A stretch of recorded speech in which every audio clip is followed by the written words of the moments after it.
ಮಾಡಿದ್ರಿ, ಯಾವ ಥರ ಚೇಂಜಸ್ ಆಗೈತೆ ಅದನ್ನ ನೇರವಾಗಿ ಹೇಳ್ರಿ. ಅಂದರೆ ವಿಡಿಯೋ ಮಾಡ್ತಾ ಇದ್ರಿ ಅಂತ ಹೇಳ್ಬಿಟ್ಟು ಆ ಥರ ಏನು ಎಕ್ಸ್ಟ್ರಾ ಬೇಡ, ಏನು ಯೂಸ್ ಮಾಡಿದ್ರಿ ಏನಾಗೈತೆ ಅಷ್ಟನ್ನ ನೇರವಾಗಿ ಹೇಳ್ಬಿಡಿ ಅಷ್ಟೇ.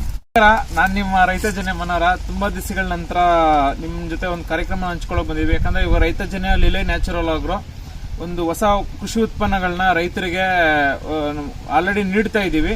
ಅದ್ರ ಬಗ್ಗೆ ಆಲ್ರೆಡಿ ನಮ್ಮ ಚಿಕ್ಕಬಳ್ಳಾಪುರ ಜಿಲ್ಲೆ ವಾಪಸಂದ್ರ ಗ್ರಾಮದಲ್ಲಿ ಮಂಚಿನಬೆಲೆ ಗ್ರಾಮದಲ್ಲಿ ಯೂಸ್ ಮಾಡಿರೋಂಥ ಗುಲಾಬಿ ತೋಟದ ರೈತರ ಜೊತೆ ಇದ್ದೀವಿ. ಸರ್ ನಿಮ್ಮ ಪರಿಚಯ ಮಾಡ್ಕೊಳ್ಳಿ. ನಮ್ದು ವಕ್ಷ ಏನು ಕೃಷಿ ಉತ್ಪನ್ನ ನಮ್ಮ ಯೋಗೇಶ್ ಅವ್ರ ಕಡೆಯಿಂದ ನಿಮ್ಗೆ ಏನು ಸಿಕ್ಕಿತ್ತು ಅದನ್ನ ನೀವು ಬೆಳೆ ಮೇಲೆ ಸ್ಪ್ರೇ ಮಾಡ್ಕೊಂಡಿದ್ರ 5 ml per liter 5 ml per literಗೆ ನೀವು ಮಿಕ್ಸ್ ಮಾಡ್ಕೊಂಡು ಬೆಳೆ ಮೇಲೆ ಸ್ಪ್ರೇ ಮಾಡ್ಕೊಂಡಿದ್ರ. ಸೊ ನೀವು ನಿಮ್ದು ತುಂಬಾ 2 ಎಕರೆ ರೋಸ್ ತೋಟ ಇದೆ, ಬೇರೆ ಬೇರೆ ವೆರೈಟಿ ಎಲ್ಲ ಇದೆ. ಸೊ ಇದು ನೀವು ಸ್ಪ್ರೇ ಮಾಡ್ಕೊಂಡಾದ್ಮೇಲೆ ಆಲ್ರೆಡಿ ನಿಮ್ದು 20 ದಿವಸ ಆಗಿದೆ ಅಂತ ಹೇಳ್ತಾ ಇದ್ರ. ಏನೇನು ಬದಲಾವಣೆ ಆಗಿದೆ ಈಗ ಪ್ರೆಸೆಂಟ್ 20 ದಿವಸ ಆದ್ರೂ ಯಾವ ತರ ಕಾಪಾಡ್ಕೊಂಡು ಹೋಗ್ತಾ ಇದೆ ಅದನ್ನ ತಿಳಿಸಿ. ಪ್ರೆಸೆಂಟ್ ಅಂದ್ರೆ ನಮ್ಮ ಹೆಸರು ಗಂಗಾಧರ ಅಂತ, ನಮ್ದು ಬಂದು ಮಂಚಿನಬೆಲೆ, ಚಿಕ್ಕಬಳ್ಳಾಪುರ ತಾಲೂಕು. ನಮಗೆ ಬರೀ ರೋಗ ಇತ್ತು, ಯಾವ್ದು ಮಾಡಿದ್ರು ರೋಗ ಕಂಟ್ರೋಲ್ ಆಗ್ತಾ ಇಲ್ಲ. ನಮಗೆ ಒಬ್ಬ ಯೋಗೇಶಣ್ಣವರು ಪರಿಚಯ ಆದರು. ಅವ್ರ ಮುಖಾಂತರ ಬಂದು ಈ ಥರ ನಮ್ಮದು 5 ml ಪರ್ ಲೀಟರು 5 ml ಆಗಿ ಸ್ಪ್ರೇ ಮಾಡೋಂದ್ರು. ಆಗಲಿ ನಾನು ಇರಲಿ ಅಂತ ಹೇಳ್ಬಿಟ್ಟು ಮಾಡ್ದೆ ನಿಂಗೆ ಇವಕ್ಕೆ ನಂದು ರೋಗ ಇಲ್ಲ. ಎಷ್ಟು ದಿವಸ ಆಗಿದೆ ಸರ್? ಈಗ 20 ದಿವಸ ಆಗಿದೆ, 25 ದಿವಸ ಆಗಿದೆ. ಇವಾಗ ಈ ಗಿಡ ಮಾತ್ರ ಹೆಲ್ದಿಗಿದೆ. ಬೇರೆ ತೋಟಕ್ಕೂ ಕಂಪೇರ್ ಮಾಡ್ಕೊಂಡು ಈ ತೋಟಕ್ಕೂ ಬೇರೆ ಬೇರೆ ಏನೇನು ವೆರೈಟಿ ಇದೆ ಸರ್? ನಿಮ್ಗೆ ಮ್ಯಾಂಗೋ ಇದೆ, ಮೋದಿ ಇದೆ.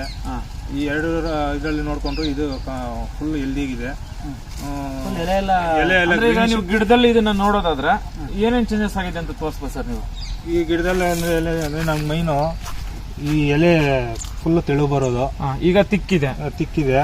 ಹೂವು ಸ್ವಲ್ಪ ಚೆನ್ನಾಗಿದೆ, ಗಿಡ ಹೆಲ್ದಿಗೆ ಚೆನ್ನಾಗಿದೆ. ಅಂದ್ರೆ ಈಗ ಒಂದ್ಸಲ ರೋಗ ಬಂದ್ರೆ ನೀವು ಸ್ಪ್ರೇ ಮಾಡ್ಕೊಬೇಕಂದ್ರೆ ಎಷ್ಟು ಖರ್ಚು ಮಾಡ್ತಾ ಇದ್ದೀರಿ ಸರ್? ನಾವು ಒಂದ್ಕಿತ ರೋಗ ಬರ್ಬೇಕಂದ್ರೆ ಒಂದು 2-2.5 ಸಾವಿರ 3 ಸಾವಿರ. 25 ದಿವಸದಲ್ಲಿ ನೀವು ರೋಗಕ್ಕಂತ ಬೇರೆ ಏನು ಸ್ಪ್ರೇ ಮಾಡ್ಕೊಂಡು ಮಾಡಿದಿರಿ ಅಂದ್ರೆ ಅಂತ ಕಾಸ್ಟ್ಲಿ ಔಷಧಿ ಹೊಡೆದಿಲ್ಲ ನಾವು. ಸಿಂಪಲ್ ಆಗಿ ತಗೊಂಡು ರೆಗ್ಯುಲರ್ ಆಗಿ ಸಿಂಪಲ್ ಆಗಿ ತಗೊಂಡು ಹೋಗ್ತಾ ಇದ್ದೀವಿ. ಬಟ್ ಮೊದಲ ತರ ಸಮಸ್ಯೆ ಬಂತು ಅನ್ನೋ ಟೆನ್ಷನ್ ಅಲ್ಲ ಏನಿಲ್ಲ. ಇಲ್ಲ ಮೊದಲ ತರ ಬಂತು ಅಂದ್ರೆ ಇವಾಗ ನೀವೇ ನೋಡಿ ಸರ್, ತೋಟ ನೋಡಿದ್ರು ಒಳ್ಳೆ ಖುಷಿ ಆಗುತ್ತೆ. ಸೊ ಅಂದ್ರೆ ಈಗ ಈ ವಿಡಿಯೋ ನಾವು ಏನು ರೈತ ಜನದಲ್ಲಿ ಏನ್ ನೋಡ್ತಾರೋ ಯಾರಾದ್ರೂ ರೈತರು ಈಗ ಕೇಳ್ತಾರೆ ಎಲ್ಲಿ ಲೊಕೇಶನ್ ಏನು ಅಂತ ಏನಾದ್ರು ಅವ್ರು ಕೇಳಿದ್ರೆ ನಿಮ್ ಡೀಟೇಲ್ಸ್ ನಾವು ಕೊಟ್ರು ಇಲ್ಲಿ ಬಂದು ತೋಟ ನೋಡಿದ್ರು ಅವ್ರಿಗೆ ನೀವೇನ್ ಹೇಳ್ತಾ ಇದ್ರು ಅದು ಖಂಡಿತ ಹೇಳ್ತೀನಿ.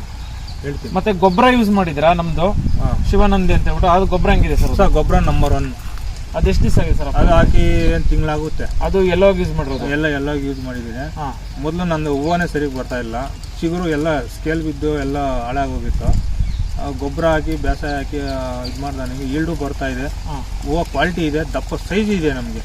ಮತ್ತೆ ಇದು ರಾಸಾಯನಿಕ ಗೊಬ್ಬರ ನೀವು ವಾಟರ್ ಸೆಲೆಬಲ್ಸ್ ಎಲ್ಲ ಯೂಸ್ ಮಾಡ್ತಾ ಇದ್ರಲ್ಲ, ಇದು ಇವಾಗ ನೀವು ಬಳಸ್ಕೊಂಡು ಆದ್ಮೇಲೆ ಅದನ್ನ ಕಡಿಮೆ ಮಾಡ್ಬೋದು ಅನಿಸ್ತಾ ಇದೆ? ಎಲ್ಲ ಮಾಡ್ಬೋದು ಅನಿಸ್ತಾ ಇದೆ. ಬಟ್ ಹೋಗ್ತಾ ಕಡಿಮೆ ಮಾಡ್ಕೊಂಡು ಹೋಗ್ತೀರಾ? ಹೋಗ್ತಾ ಕಡಿಮೆ ಮಾಡ್ಕೊಂಡು ಹೋಗ್ತೀವಿ. ಆಲ್ರೆಡಿ ಇವಾಗ ಗೊಬ್ಬರ ಹಾಕ್ದಾನಿಗೆ ನಾವು ಯಾವುದು ಬಿಟ್ಟೇ ಇಲ್ಲ, ಯಾವುದು ವಾಟರ್ ಸೆಲೆಬಲ್ ಬಿಟ್ಟೇ ಇಲ್ಲ. ಅದಕ್ಕೆ ಟೆಸ್ಟಿಂಗ್ ಅಂತ ಯಾವುದು ಬಿಟ್ಟೇ ಇಲ್ಲ. ಅದು ನಂಬರ್ 1 ರಿಸಲ್ಟ್ ಇದೆ. ಮತ್ತೆ ನಿಮಗೆ ವಸುಧಾ ಅಂತ ಹೇಳ್ಬಿಟ್ಟು ಒಂದು ಜನವರಿ 5ನೇ ತಾರೀಕು ನಂತರ ಅವ್ರು ನಿಮಗೆ ಮೆಡಿಸಿನ್ ಕೊಡ್ತಾರೆ ಯೋಗೇಶ್ ಅವರು. ಅದನ್ನ ಮತ್ತೆ ವಕ್ಷ ಇವೆರಡೂ ಏನ್ ಮಾಡ್ತೀರಾ ಅಂದ್ರೆ 10 days ಗ್ಯಾಪ್ ಅಲ್ಲಿ 5 ಪರ್ ಎಕರ್ಗೆ 5 ಲೀಟರ್ನ ಕಂಟಿನ್ಯೂಸ್ ಆಗಿ ಬಿಡ್ತಾ ಹೋಗಿ. ಫಸ್ಟ್ ನೀವು ವಕ್ಷ ಬಿಡ್ಬೇಕಾಗುತ್ತೆ, ಅದಾದ್ಮೇಲೆ ವಸುಧಾ ಬಿಡಿ, ಅದಾದ್ಮೇಲೆ ಮತ್ತೆ 15 ದಿವಸಕ್ಕೆ ಮತ್ತೆ ವಕ್ಷ ಮತ್ತೆ ವಸುಧಾ ಈ ತರ ಮಾಡ್ಕೊಂಡು ಹೋಗೋದ್ರಿಂದ ನೀವು ವಾಟರ್ ಸೆಲೆಬಲ್ಸ್ನ ಕೊಡೋಂಥ ಅವಶ್ಯಕತೆ ಬರಲ್ಲ. ಇವಾಗ ನೀವೇನ್ ಹೇಳ್ತಾ ಇದ್ರಲ್ಲ ಇದು ವಕ್ಷ ಸ್ಪ್ರೇ ಮಾಡಿದ್ಮೇಲೆ ರೋಗ ಇಲ್ಲ ಅಂತ, ಆ ಮಿಡ್ಲಲ್ಲಿ ಒಂದು ಟೈಮು ವಕ್ಷನ ಮಾಮೂಲಿ 5 ml ಏನೋ ಇದ್ರಲ್ಲ ಅದೊಂದು ಸ್ಪ್ರೇ ಕೊಟ್ಕೊಳ್ಳಿ. ಅಂದ್ರೆ 2 ಡ್ರಂಚಿಂಗು ಒಂದು ಸ್ಪ್ರೇ ಬರುತ್ತೆ. ನಿಮ್ಗೆ ಮ್ಯಾಕ್ಸಿಮಮ್ ಆಗಿ ರೋಗಗಳು ಏನು ನೀವು ಮೇಂಟೈನ್ ಮಾಡ್ತಿದ್ರೋ ಇದೇ ತರನೇ ಬೆಳೆಯುತ್ತೆ ಸರ್. ಈ ತೋಟಕ್ಕೆ ರೆಫರ್ ಮಾಡ್ಬೇಕಂತ ನಿಮ್ಮ ಒಂದು ಥಾಟ್ ಯಾವ ತರ ಬಂತು ಅಂತ ಕೇಳ್ತೀವಿ ಸರ್. ಆಕ್ಚುಲಿ ಗಂಗಾಧರ್ ಸರ್ ನಮಗೆ ಬೇರೆಯವ್ರ ಕಡೆಯಿಂದ ಕಾಂಟ್ಯಾಕ್ಟ್ ಆಗಿತ್ತು. ಅಂದ್ರೆ ಇವರು ನನ್ನ ನಂಬರ್ ಎಲ್ಲಿ ತಗೊಂಡ್ರು ಅಂತ ನನಗೆ ಗೊತ್ತಿಲ್ಲ. ಬಟ್ ಕಾಲ್ ಮಾಡಿದ್ದು ಆಕ್ಚುಲಿ ಈ ತೋಟಕ್ಕೋಸ್ಕರ ಅಲ್ಲ, ಮ್ಯಾಂಗೋ ಎಲ್ಲ ತೋಟಕ್ಕೆ. ಮ್ಯಾಂಗೋ ಎಲ್ಲ ತೋಟ ತುಂಬಾ ಹಾಳಾಗಿತ್ತು, ಎಲ್ಲಾ ತರ ರೋಗಗಳಿತ್ತು. ನಮ್ಮ ಫೇಸ್ಬುಕ್ಕಲ್ಲಿ ನಾವು ವಿಡಿಯೋ ಫೋಟೋಸ್ ಚೆನ್ನಾಗಿರೋದು ನೋಡ್ಬಿಟ್ಟು ಬೇರೆ ತೋಟದಲ್ಲಿ ನಾವು ಮಾಡ್ತಿದ್ವಲ್ಲ ಚೆನ್ನಾಗಿರೋದು ನೋಡ್ಬಿಟ್ಟು ಕಾಂಟ್ಯಾಕ್ಟ್ ಮಾಡಿದ್ರು. ನಮ್ಗೆ ಇಲ್ಲಿಂದ ಸುಮಾರು ಒಂದು 65 ಕಿಲೋಮೀಟರ್ ಆಚೆ ಕಡೆ ಇರೋದು ಈಕ್ಲೆಟ್ ತಿನ್ಸಂದ್ರ ಅಂತ ದಿಬ್ಬರಹಳ್ಳಿ ಕಡೆ. ದಿಬ್ಬರಳ್ಳಿ ರೈತ. ಅವರು ನಮಗೆ ಅವರು ರೈತರಲ್ಲ, ಅವರು ರೈತರೇ, ಹಾ. ಆದ್ರೆ ನಮ್ಗೆ ಪರಿಚಯ ಇರೋದ್ರಿಂದ ನಾನು ಅವ್ರಿಗೆ ಗಿಡ ಕೊಡಿಸಿದ್ದೆ. ಅಂದ್ರೆ ಈ ತರ ಫ್ರೆಂಡ್ಶಿಪ್ ತರ.